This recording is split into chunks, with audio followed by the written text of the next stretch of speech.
साहेब बोला. कळलं. पंढरपूरला उपोषण सोडायला मीच आपल्याकडे आलो होतो. मी आपल्याला सांगितलं होतं की लगेच आपण मिटिंग लावू, पण नंतरच्या काळात निवडणूक होती एमएलसीची. मी पण तिकडे बिझी होतो आणि आपणही मला कधी फोन केला किंवा संपर्क केला, त्यामुळे ती मिटिंग लाभली. पण आता मी मुख्यमंत्री महोदयांशी बोललेलो आहे. मुख्यमंत्री महोदय म्हणजे उद्या हाऊसमध्ये मुख्यमंत्री महोदय आता साहेब म्हणले उद्या रोहित दादांना बोलून घ्या, आपण त्या संदर्भामध्ये चर्चा करू आणि लवकरच मिटिंगची वेळ ठरवून लगेच मिटिंगची वेळ ठरवून आपण त्या संदर्भामध्ये काय असेल तो तोडगा काढू. आपलं काय म्हणणं आहे आम्ही ते ऐकून घेऊ.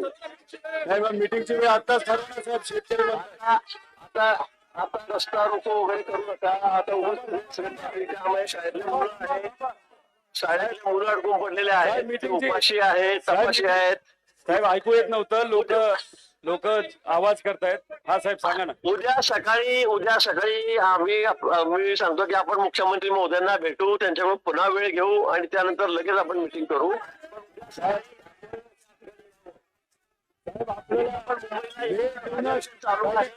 अधिवेशन सुरू आहे.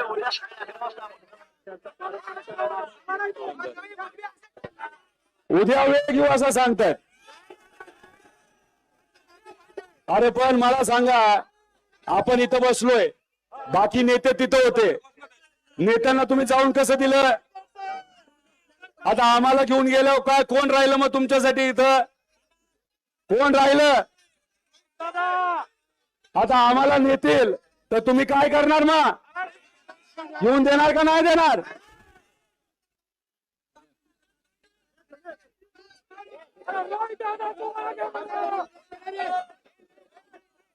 पोलिसांचा आदर ठेवा. पोलिसांच्या वर्दीला अजिबात हात लावू नका.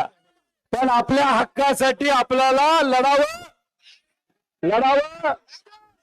नाहीतर उद्या जाऊन अडचण कोणाला येणार आहे? काय आहे? सरकार खोटं बोलून सत्तेत येतं. आपल्याला कर्जमाफी देऊ सांगितलं, अशी अर्धवट फसवी कर्जमाफी दिली. ही कर्जमाफी नसून कर्ज वसुली आहे. त्याच्याबरोबर हिंदुत्वावर काही लोकांना फसवलं, युवांना फसवलं. आता मला तुम्ही सांगा, अयोध्याला पवित्र प्रभू श्री रामाच्या मंदिराला अनेक लोकांनी मदत केली. आम्ही केली, तुम्ही केले. आपली अपेक्षा होती की मंदिर चांगलं व्हावं, सुंदर व्हावं. त्याच्यामध्ये सुद्धा जर 1000 कोटीचा भ्रष्टाचार करत असतील तर इलेक्शनच्या आधी मत मागायचे आणि इलेक्शन झाल्यावर देवळात सुद्धा तुम्ही पैसे खाता. लाज वाटायला पाहिल्यांना. आणि आता जर सरकार म्हणते उद्या तुम्ही या, मग आपण वेळ घ्यायचा विचार करू. हा बघा, सरकारने ठरवलेलं आहे. आम्ही सगळेजण नाकात दम आणतोय. तुमच्या सगळ्यांच्या पाठिंब्याने कदाचित उद्या जाऊन आम्हाला जेलमध्ये सुद्धा टाकलं जाईल.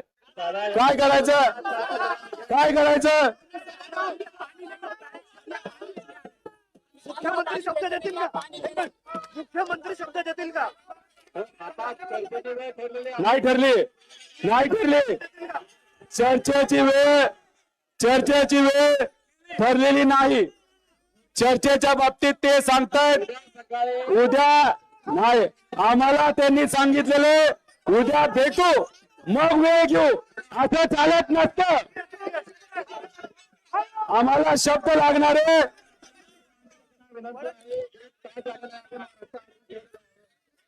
साहेब 5 वर्ष हे गरीब शेतकरी अडचणीत आहे. अहो त्या गाडीला अडवा. त्या गाडीला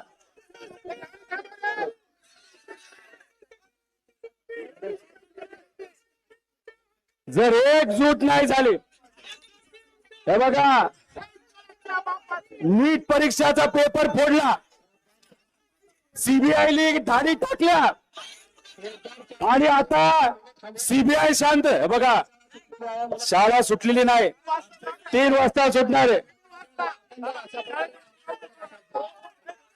3ला संपते. आम्ही बोललोय ना. शाळेच्या गाड्या आल्या तर शाळेच्या गाड्या आपण जाऊन देऊ. शाळेच्या गाड्या आल्या तर आपण जाऊन देऊ.